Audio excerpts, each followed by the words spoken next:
A question I get asked a lot is how do I manage my money when I travel and when I trade full time? How do I take out money from the bank? How do I do things? How do I pay for my stuff? Today I want to dedicate a full video to this. I'll share with you my best finance or money management tip for how to spend your money properly when you travel and trade. And you might learn a couple of things that you didn't even know before. So let's dive right in. Alright, so here's the question that I got, and then we'll discuss in details. Can you make a video on how you manage your finance? How do you pay for your daily expenses, credit card or cash? In which country is your trading account? Do you have a company for trading? And where do you pay taxes? How do you transfer money and in which periods? So I'll answer that today in detail. And I want to give you my thoughts on how to manage money, also some tips I've learned throughout the years. I used to pay a lot of money in like bank fees in the past when I was traveling and trading, and I don't have to do this anymore, which is a good thing. So I'll share with you how I do this, and you might be able to take something out of it. Alright, so let's begin with bank account and how do I deal with local bank account or accounts in Canada and whatever. So I still have an account in Canada where I'm from. I still use this account for most of my credit cards because it's really hard to get credit cards abroad when you are traveling and don't work in a specific country. So for example, here in Thailand, it's impossible to get a credit card if you don't work here and have a salary here, which I don't. So I cannot get a credit card here. So I still use my credit cards in Canada. And I was able though to open a bank account in Thailand very easily. You just have to have your condo or your apartment leased, your contract. Then you go to the bank, you can open an account right away with that. It's pretty fast. Some banks require you to have a work permit. Some banks don't, it depends. But a lot of banks are allowing you to have a bank account, but you cannot earn interest, you cannot invest your money at all. It's just a bank account to kind of use and spend your money. So it's decent, but it could definitely be better, I think. Some countries are more loose there, some countries are more strict. Here in Thailand, definitely quite strict. And I know for a fact that if you are an American, you might have a tough time to open an account because the rules, because they have to send your activity to the United States for tax purposes and things. So a lot of banks don't want to do it because it's too much work for them. So for me, it's fun, but a bit more trouble for you, of course. Now, one thing I use though for all my international bank activity is a website called Wise. Now, I'll do a explanation of this very soon in my next point. But that website is really key to being able to transfer money abroad and being able to not pay huge fees on your transfers abroad. Now, I can go into Wise, I can transfer money from Canada to Thailand in like about an hour or so. The money will arrive really, really fast. So that's essential for me. I'll share with you how that works really soon in the video. That's something really key in terms of banking. When it comes to my daily expenses, it's really simple. I pay most things with my credit card if I can. Simply because my credit card is easier to count for, especially if it's like business expenses or things that can deduct from my profit at the end of the year. These are try to pay by credit card. Now in Thailand, they have this thing that's really cool when you pay in a store is that you can pay with a QR code. So you go into your bank, you can just scan the QR code for that person's account and you can pay to that person right away, which is really fast. So that's something that we use a lot here in Thailand. It's really easy to do that. And I do this quite a lot. If I want to buy something with cash and I don't have cash with me, I can just use that. Or if I have cash, that's fine. I withdraw money from my bank account here in Thailand, which means there's no fee to withdraw money and I can just use it right away. So that's what I do. For small expenses, I either use the QR code or I'll use the money or the cash that I withdraw from my bank account here. So that makes it for something pretty easy. If it's a big expense, then it goes on my credit card for sure. Now let's talk about the company setup for trading. Something that I've kind of went back and forth with for quite a few years. And now I have a company that's based in Hong Kong. So cool thing about Hong Kong is that it's close to Bangkok for sure. In Asia, of course, you can go there easily when it's not COVID, of course. But the good thing is that you have no taxes on capital gains there. So all my profit that I make in trading are exempt from taxes. I don't have to pay any taxes on this. It's all in my pocket at the end of the day. So that's really good. That makes a big advantage on people who, especially in Canada, have to pay like huge taxes on their profit. Even 20% tax is still a lot for me, I think, way out of line. So no need to pay taxes on these profits. I keep 100% of the profit for the business and for the trading account as well with that company in Hong Kong. So that is a pretty big advantage. That's really important if you open a company for your trading or for anything else. You check with a lawyer or some kind of company that deal with opening companies, what rules there are, what taxes you will pay, what things you got to go through, what compliance you got to follow. These are all things I had to learn sometimes the hard way myself in the past year or so. And I had to even consult people to help me make the right decision on where to go and how to set up the company for doing trading and doing different things. So I recommend you ask someone who knows that. I am not a professional in this. I just have my company, things work well with that.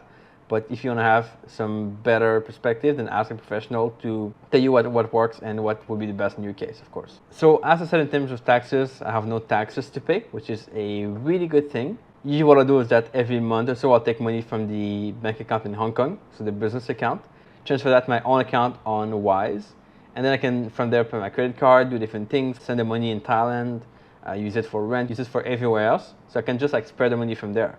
So I do this once a month to avoid fees, to avoid like problems anyway with the company. And it works quite well. So I just take money, it takes a few days for the money to arrive to Wise, then a few days or a few hours to get to my own other accounts. And it's pretty fast. I pay my employees that way, people who work with me, I pay them that way. And it just goes for an easy way to do things. Now I did want to show you how Wise work. So let me show you my screen and how that works all out. All right, so here's what it looks like in TransferWise, or now called Wise, the platform that I use to manage most of my transfer internationally and abroad. So I'll try to remember to put the link below for this page here. With this promotion, you'll be able to get a free transfer up to £500. So that could save you some money for sure in that case. I'll try to use that below. So you just have to open your account like this. I have a personal account, not a business one. The business one is quite limited. Pick your country, and depending on your country, you'll be able to hold different currencies in your account. And I'll show you inside mine what that looks like. So here is inside of my TransferWise account. Now you'll see what this allows you to do, which is pretty cool, is that you can hold different currencies in your account. So you can hold whichever currency you want. You just go to here, open a balance, and you can pick up to 50 currencies there that you hold in your account. Now some have a direct bank account that you can use to receive funds in that currency. Some have no bank account, so it depends on the currency, of course. Let's say I want to hold some Vietnamese dong, for example. Just do continue. So the Vietnamese dong, you don't have an account with it. You can just hold the currency in your Wise account. But let's say, for example, the US dollar. If you go here and you click on this one here, now we won't, I'll try to hide this because it's not safe for me. But you've got your account details where you could basically receive money there in your account. And you can also send money from this wire transfer account, of course. So that's pretty cool because you are able to receive money there to your account directly. So for example, when I do a transfer from my company in Hong Kong, I do it with this through this account, and then I receive the money in TransferWise, and I can spread it, send it to anywhere else after that I want. So that's pretty cool. And you have a fee to receive transfers, but this is much lower than any of the banks in the US or Canada. Now you can see all your balance. For example, if you want to receive some Australian dollars, you could do that. You could receive your Australian dollars here with this account. That's in Australia, based in Australia here. Same thing with Canadian dollar. I think they have balance too. You could receive Canadian dollar with this account here. So you just have to send this account to the person who sends you money, and you'll be able to get this right away here. Depending if you're inside Canada, outside Canada is different. So this one is not available yet. If you're outside Canada, you can only receive Canadian dollar if you are in Canada right now, but it might change in the future, of course. So here, when you send money to someone else, you'll be able to see the details here. So this is money that I sent to my own bank account in Canada, for example. You'll be able to see the details of that. Now, this transfer took only a day or so. So I did a transfer on the 7th of October, and I got the money right away on the 7th in Canada also, which was really, really fast. So compared to these wire transfers from banks, this is much, much faster. I also funded my, for example, 8cap account, and we talked about 8cap recently last week in regards to the broker I use for cryptos and for trading. So I funded this with this account here. I've deposited here a quick $3,000 in my account into 8cap. And that arrived like in a couple of days. It was pretty fast. I even got money faster than they say here. They say yesterday 11:50 p.m. But I got the money like 3 days ago or something. And it was on the 11th. So it took 2 days or so to transfer the money, which is pretty good, pretty fast. So if you got all these things, let's just do a transfer for fun. I'll show you how you can do that. So if you want to send money to someone, you just click send here. And then you go here, you put the money you want to have. So US dollar transfers are really cheap. The fee is only 51 cents. That's really good if you want $10,000. It's the same fee. I don't have $10,000 in my account right now, but you could do that if you want. And then you can just do that here. So send $1,000. Then you just go forward. Then you pick the person you want to send the money to. So here I have my recent contacts. So 8cap, of course. This is my account in Hong Kong, I believe. Account in Canada, there's different accounts there. Then you can choose if you want to send to a new person. You can choose here below. So yourself, someone else, business, charity. Let's just do business, for example. Then you put the details, confirm. It's pretty simple. And you'll be able to send money that way to that person. That's really fast. The fees here are a lot lower than they are on pretty much any bank out there. So that's really, really good. And you're able to manage your money in all currencies everywhere online. So it's pretty good service. So check out the link below. I'll try to put my link for you to be able to save some money when you open your account with TransferWise. Now every year, even though I don't pay taxes in Hong Kong, I still have to do a tax return for Canada. And I do this every year. I hire a professional to do this, so it's less trouble for me, of course. And I'm sure things are done the right way. I don't pay taxes there much because I don't have much money there, in fact. And so that's something that it just has to be done, but it's not something that's a big deal breaker. Now, I don't have any property there. I don't own any house or anything of the sort.